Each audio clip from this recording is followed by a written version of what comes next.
राज्य सरकारकडून मुख्यमंत्री माझी लाडकी बहीण योजना जाहीर झाल्यानंतर कागदपत्रांसाठी आणि योजनेत अर्ज भरण्यासाठी राज्यभरात महिलांची तोबा गर्दी आधार केंद्र व तहसील कार्यालयाच्या आवारात दिसून आली होती। यावेळी आवश्यक कागदपत्रांसाठी जास्तीचे शुल्क आकारून आर्थिक लूट होत असल्याचा देखील प्रकार काही ठिकाणी समोर आला होता।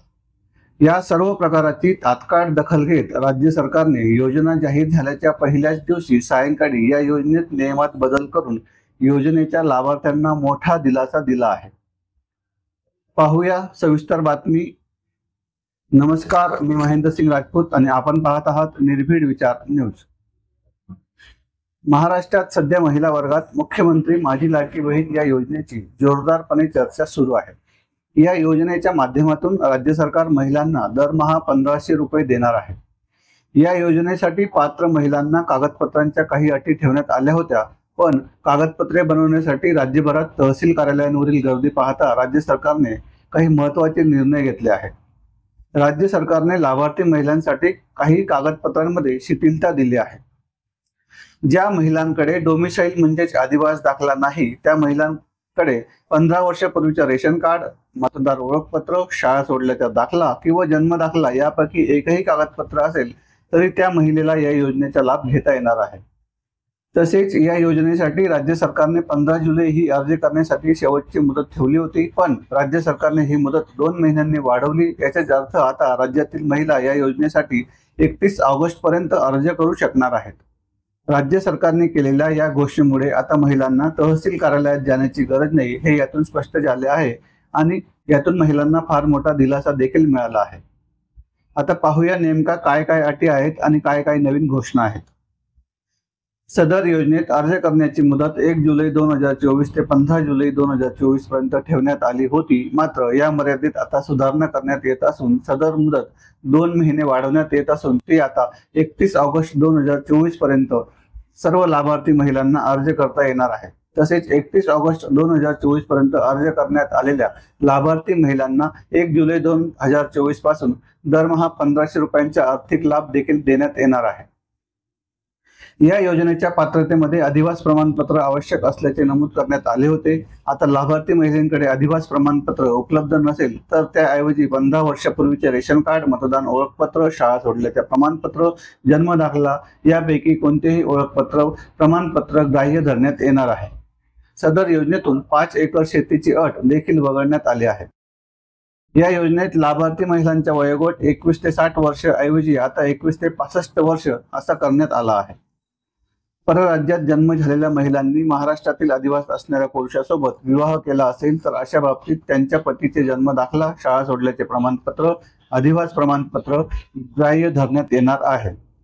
शिवाय ज्यांच्याकडे 2.5 लाख रुपयाच्या उत्पन्नाचा दाखला उपलब्ध नसेल, त्या कुटुंबाकडे पिवळे किंवा केसरी रेशन कार्ड उपलब्ध असेल, त्यांच्या उत्पन्नाचा दाखला प्रमाणपत्रातून देखील सूट देण्यात आली आहे। सदर योजनेत कुटुंबातील एका पात्र अविवाहित महिलेला सुद्धा या योजनेचा लाभ देण्यात येणार आहे, म्हणजे कुटुंबातील एका मुलीला याचा देखील लाभ मिळणार आहे। या योजनेतील या सर्व बदलांची माहिती मुख्यमंत्री एकनाथ शिंदे यांनी प्रसार माध्यमांना दिली आहे। योजनेसाठी नाव नोंदणी, अर्ज करणे आदी कामांसाठी होणारी गर्दी लक्षात घेऊन अर्ज करण्याची मुदत 31 ऑगस्ट 2024 पर्यंत वाढवण्याबाबत मुख्यमंत्र्यांनी निर्देश दिले। 31 ऑगस्ट पर्यंत आज महत्त्वपूर्ण निर्णय घेताना योजना सुलभ आणि सुटसुटीतपणे राबवण्याचे निर्देश मुख्यमंत्र्यांनी संबंधित विभागांना दिले आहेत। शिवाय सदर योजनेसाठी अर्ज भरताना अथवा कागदपत्रांची पूर्तता करताना कोणतेही अतिरिक्त शुल्क आकारून जर कोणी महिलांची लूट करत असेल तर त्याची गंभीर दखल सरकारकडून घेतली जाईल। अशी फसवणूक जर आपली कोणी करत असेल तर जिल्हाधिकाऱ्यांकडे तक्रार करा। याबाबत महिलांची लूट करणाऱ्यांवर सरकार कडक कारवाई करून गुन्हा दाखल करेल अशी देखील माहिती मुख्यमंत्री यांनी दिली। पाहूया या सर्व प्रकाराबाबत मुख्यमंत्री काय म्हणाले। मुख्यमंत्री माझी लाडकी बहीण योजना आम्ही जाहीर केली सरकारने आणि त्यामुळे सर्व आमच्या बहिणी जिल्हाधिकारी, तहसीलदार कार्यालयावर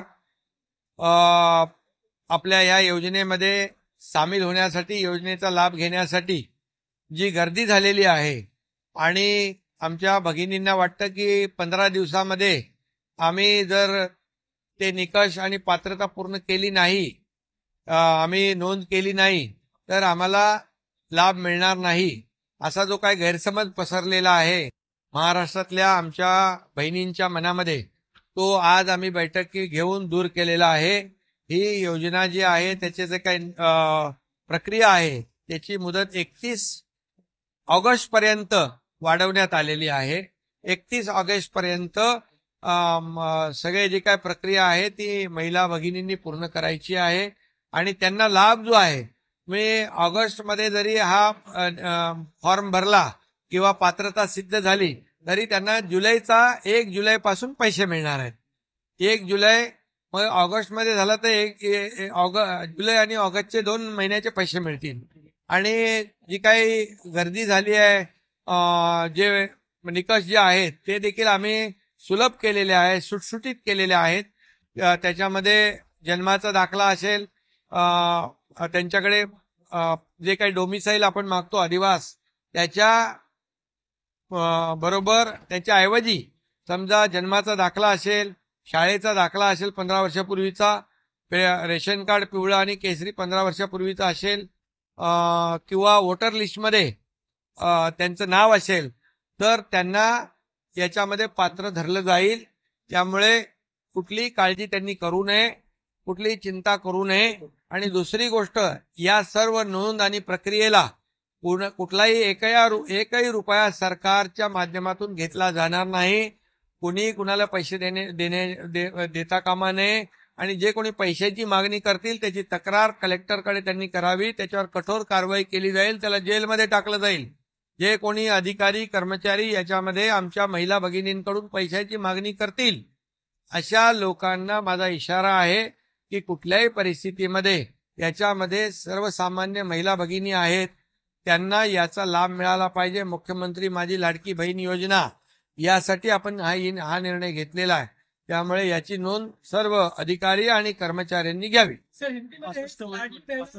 आणि दुसरं, याच्यामध्ये आणखी आम्ही असा बदल केलेला आहे की 21 ते 60 वर्ष होतं ते 21 ते 65 वर्ष केलेलं आहे. 21 ते 65 वय गटातल्या महिलांना, आमच्या बहिणींना हा लाभ मिळेल. त्याचबरोबर जमिनीची अट जी होती 5 एकरची, ती पण आम्ही काढून टाकलेली आहे. अगदी सुटसुटीत केलेलं आहे.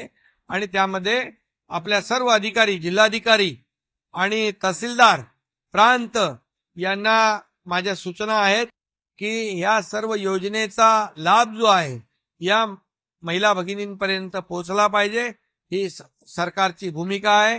आणि म्हणून याची जी प्रक्रिया आहे, प्रक्रिया सुलभ होण्यासाठी त्यांना महिलांना, आमच्या भगिनींना संपूर्णपणे मार्गदर्शन करण्याचं काम प्रशासनाने करावं. याशिवाय महाराष्ट्र राज्याचे मूळ रहिवासी जे परराज्यात नोकरी किंवा उद्योग व्यवसाय करण्यासाठी गेले आहेत, ज्यांच्याकडे परराज्यातील आधार कार्ड आहे मात्र इतर सर्व कागदपत्र महाराष्ट्र राज्याची आहेत, त्यांचे कुटुंब व वडिलोपार्जित घर देखील या राज्यात आहे, अशा नागरिकांसाठी स्थानिक रहिवासी पुरावा सादर केल्यानंतर या योजनेचा लाभ घेण्यासाठी परराज्यातील आधार कार्ड गृहीत धरण्यात येऊन त्यांनाही या योजनेत समाविष्ट करावे व याबाबत देखील नियमावली स्पष्ट करावी, अशी मागणी परराज्यात पतीसोबत बाहेर राज्यात उदरनिर्वाहासाठी गेलेल्या महिला वर्गाकडून होत आहे. आपणास आमची बातमी आवडली असेल तर लाईक करा, शेअर करा, सबस्क्राईब करा. धन्यवाद.